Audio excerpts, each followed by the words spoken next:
Good morning students. आज आम दशम श्रेणी जीव विज्ञान मनुष्यर रेचन तंत्र कथा पढ़ा। तेणु आम शरीर में विभिन्न प्रकार तंत्र रही जमी परिपाक संस्था तंत्र, समन्वय और नियंत्रण तंत्र, परिवहन और संचालन तंत्र, सेहीपरि मनुष्यर रेचन तंत्र रही। तुम जानिच जे आम शरीर में विभिन्न प्रकार चयापचय प्रक्रिया चालू होता है।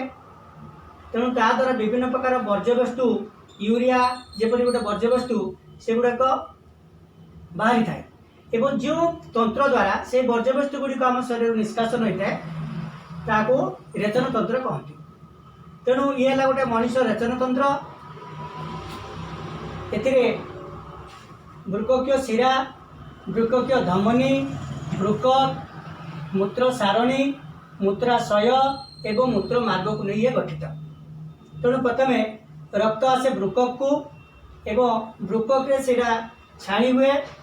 छाणी हो सारा अदरकारी पदार्थ जल सहित मिसी मूत्र आकार मूत्र सारणी दे मूत्राशय को आसे एवं मूत्राशय से जमा हुए एवं समय क्रमे मूत्र मार्ग दे से निष्कासन होता है। तेणु तेणु आम जो मनुष्यर रेचन तंत्र कथा पढ़ा तेणु तार मुख्य अंग हूँ वृक्क एवं गोटे वृक्कर आकार जब आम देखा सीममंची परी बीन परी देखा यार लंब प्राय 10 ରୁ 12 सेंटीमीटर, प्रस्थ 5 ରୁ 7 सेंटीमीटर एवं मोटे हूँ 3 सेंटीमीटर एवं तार जो खालुआ अंश रही से खालुआ अंश को आम हाइलम कहवा। एवं गोटे वृक्क भितर प्राय 10 लाख रु एकाधिक वृक्ककीय नलिका सब रही।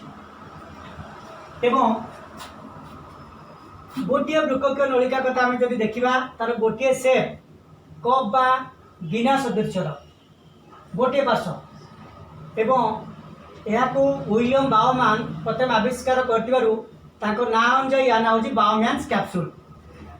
एवं बाउमैन्स कैप्सूल रे आमर वृक्ककीय धमनी एटी प्रवेश करती एफरेट उपधमनी एवं जाई क्रमांश विभिन्न प्रकार ब्रांचेस बा शाखा प्रशाखा बाहरी परस्पर गोड़े रही जहाँ को आम कह ग्लोमेरुल्स एवं पुणी शाखा प्रशाखा गुड़िक मिसी एफरेट उपधमनी देकरी बाहर को बाहरी जाए। तेणु एफरेट उपधमनी देकरी प्रथम रक्त आमर पहुँचुच ग्लोमेरुल्स रे एवं ग्लोमेरुल्स रे रक्त छाणी होउची।